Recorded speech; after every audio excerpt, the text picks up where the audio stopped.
Principal, Monsieur le chef, deuxième groupe d'opposition. Monsieur le Président, 4 ans après sa mise en place, la commission Charbonneau a déposé aujourd'hui son rapport final. Et il y a un constat qui se dégage. Les méthodes de financement utilisées par les partis politiques dans le passé ont alimenté de façon importante le cynisme des citoyens. Et il n'y a aucun chef d'une formation politique reconnu ici dans cette Chambre qui est exclu, qui peut se laver les mains, puis je m'inclus là-dedans. Maintenant, Monsieur le Président, on a une responsabilité, par contre, comme élu, de rebâtir la confiance avec les citoyens. Et la première chose qu'on doit faire, c'est de reconnaître que les méthodes de financement qui ont été utilisées dans le passé par les partis politiques étaient indéfendables. Donc, je tiens, au nom de ma formation politique, à m'excuser pour les méthodes de financement qui ont été utilisées, entre autres, par l'ADQ, avec laquelle la CAQ a fusionné. Je veux maintenant offrir la chance au premier ministre de faire la même chose. Est-ce qu'il est prêt à s'excuser pour les méthodes de financement utilisées dans le passé par le Parti libéral du Québec? Monsieur le premier ministre. Non, je trouvais que la question commençait très bien, avec un ton élevé qui convient à la question qui doit être discutée devant nous. Mais on voit que tout ça a rapidement disparu. C'est la règle, malheureusement, pour la deuxième opposition. Et s'il fait ses excuses, il devrait également inclure le Parti québécois, dont il a dirigé une année de financement au complet à l'époque des faits relevés, Monsieur le Président. Ce que je veux dire et répéter, c'est que cette méthode de financement, ou ces lois de financement qui existaient au Québec, étaient déjà à l'époque on considérait qu'elles étaient parmi les plus avancées au Canada. Force est de constater que ce n'était pas suffisant, parce que ça a amené des situations de proximité et au moins de perception ou d'apparence de conflit. C'est ce qui est dans les mots mêmes de la commissaire, avec la remarque du commissaire Lachance que rien ne prouve qu'il y ait quelque lien que ce soit entre le financement politique et l'attribution des contrats publics.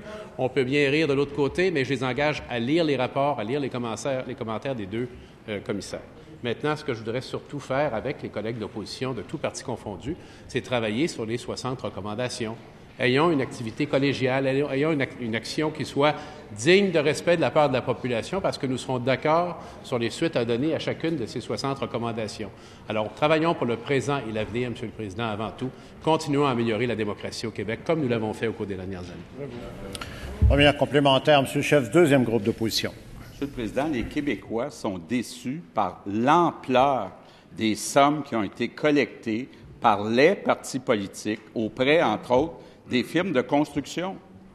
On ne pourra pas rebâtir la confiance avec les citoyens si on n'est même pas capable de reconnaître nos torts.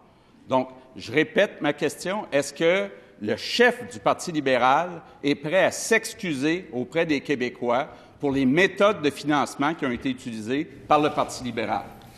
Monsieur le premier ministre. Loin, Monsieur le Président, je préfère dire aux Québécois et aux Québécoises que nous sommes conscients des imperfections des règles qui ont précédé. Nous sommes conscients également des efforts qui ont été faits par au moins 2 des partis politiques représentés à cette Assemblée, le Parti québécois et nous-mêmes. Il y a eu de nombreux projets de loi qui ont été présentés, adoptés, souvent à l'unanimité dans cette Chambre, Monsieur le Président, pour justement améliorer la qualité de notre démocratie. Voilà une attitude qui me paraît beaucoup plus constructive, beaucoup plus proche de la réalité.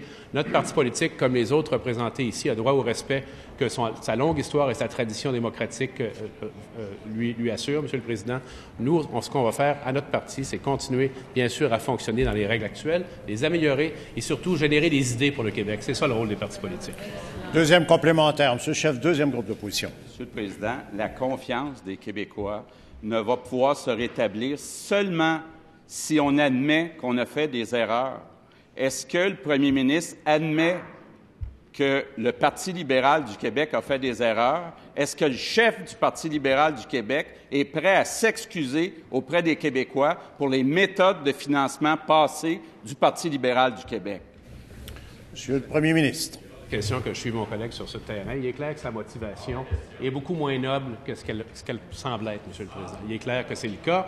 On veut créer des dissensions partisanes, on veut faire de la médisance sur ses collègues parlementaires ici, sur les formations politiques représentées à cette Chambre. Moi, je n'emprunterai pas cette voie. Je préfère la voie de l'amélioration constante de notre démocratie, en sachant que même les règles nouvelles que nous adopterons suite aux recommandations de la Commission devront être revues constamment et probablement améliorées au cours des prochaines années. Alors, je l'engage à changer de ton, changer de méthode de discours. Ça fait quelques fois que je lui dis, travailler avec tous les partis politiques de cette Chambre pour améliorer notre démocratie, M. le Président.